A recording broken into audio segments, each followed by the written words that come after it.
Hey, what's up everyone? Welcome to this video, the ultimate blueprint for optimizing your business, increasing your profits, and scaling. The question I have for you is this: is your business running like an Edsel or like a Tesla? And yes, there is a right answer to that question. They say that people who drive Teslas are very passionate and love their cars so much that they want you to get in and drive one because they know that if you get in and drive one, you end up buying one. And that's what you want your business to be like. You want your business to be so attractive that when people see it or hear about it, they go, oh my gosh, I have to have that. The heart of this matter is this: your systems are currently optimized to obtain the results you are now getting and nothing more. If you are making 5 figures a year, then your business is designed to get you 5 figures. If you're making 6 figures, your systems are designed to get you 6 figures. If you are making 7 or 8 figures, you have systems that are designed, and they don't accidentally, they're optimized to get you those results. And you want your systems to be optimized to deliver more. Otherwise, you end up being like these guys here that are so busy pulling the box of rocks with the square tires that they can't stop and put the round tires on that will make it more productive. If you don't have these systems in place now, then you won't have time to put them in place later when you absolutely stinking need them. You got into business for freedom. Every business owner that I have met has gotten into business for one freedom or another. Is your business today giving you the freedom that you got into business for? Your business is a system of systems. Whether you recognize it or not, it is. This is actually my own personal pocket watch. It is right here, and it is, you can't hear it right now, it's not ticking.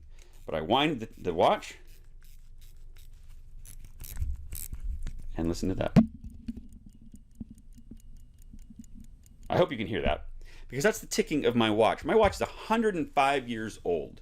It was made in 1914. And the question I have for you is your business running so smoothly that it could do what my watch just did, wind it up and it runs? It's 104 years old. Most businesses can't operate that smoothly. They are not designed to function as smoothly as a pocket watch, as smoothly as a system of systems. Your business is made up of multiple systems. I look at it as 4 different areas, 4 different core business systems, and each of these business systems has multiple subsystems underneath it. But just think about this. There's a customer acquisition process. That's the sales, that's the marketing, social media, all of the things involved with getting you a customer. There's customer operations systems. That's all of the systems that are serving your customer, delivering your product or delivering your service to them, doing customer support. It's the implementation process.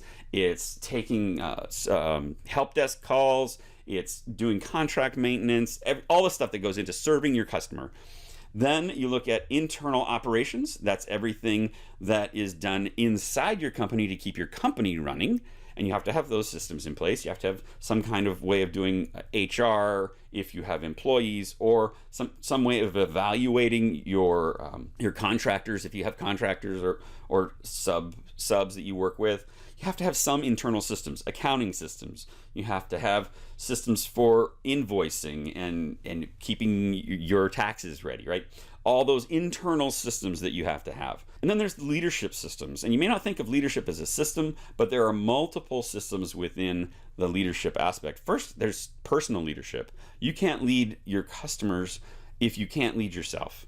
There's also one-on-one leadership. That's leading your team members. There's leading your business as a whole. There's culture development if you've got employees and have a business like that. There's a multitude of aspects to business leadership. And the question is, do you have those systems? How well are they defined? Are they optimized? Are they really doing the most for you as they can? Because I'm here to tell you, if they're not, they are taking money from you. Every bit of waste is public enemy number 1 for businesses, and every bit of financial waste directly impacts your profitability. And every bit of time-related waste directly impacts your ability to serve your customers. So you want to look at these systems and ruthlessly eliminate waste. And you do that by using the IDOA process that I've developed. You first identify what are the systems that we have out there right now existing and maybe that we need, right? Oh, geez, we don't have a system for customer intake that's defined.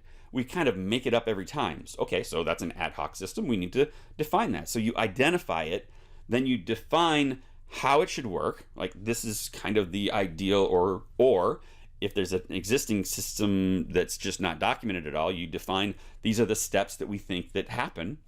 Then you optimize that by looking at it and going, okay, where can we remove waste? And there's 7 different kinds of common wastes that I don't have time to go into with you right now, but love to talk with you about later if you want on the phone.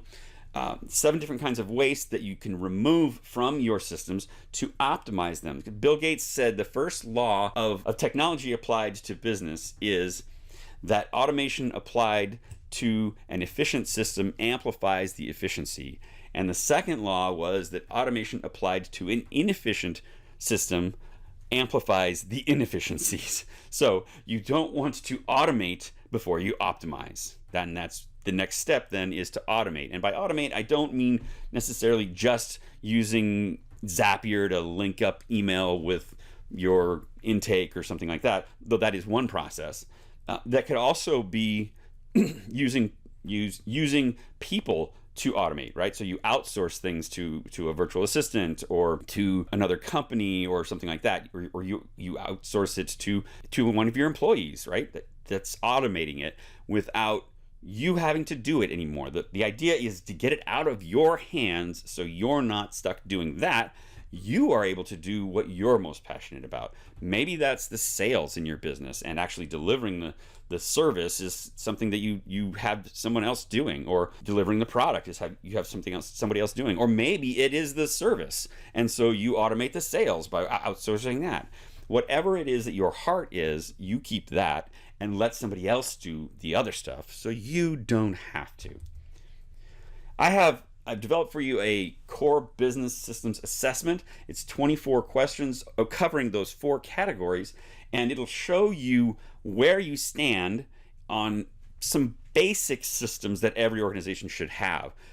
You may or may not have anything in those systems. Basically provide a baseline for our discussions on the phone at a later date, or it'll just provide you some information for yourself. But those are the 2 things that I wanted to share with you. The 3 little pigs that you need to be operating in a nimble situation with your customers when you're providing your products and your services or onboarding your customers in order to serve them the best. And the IDOA process for identifying, defining, optimizing, and automating all of the systems in your organization that need to be automated. Now remember that IDOA should apply the 80-20 rule to that, right? 20% of your systems provide 80% of the value to your organization. Don't try and do this for all 100% of your systems. You're wasting your stinking time. Find the 20%, and that's part of that identify section. Identify the 20% that provide 80% of the value and only do this for that percentage of it.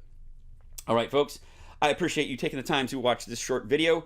Here's the next step. Take the assessment at bit.ly/ultimate business assessment with U and the B and the A capitalized. Just take a screenshot of this and go to it. I appreciate you taking the time to listen to me today, and I hope to talk to you soon. Thanks. Bye-bye.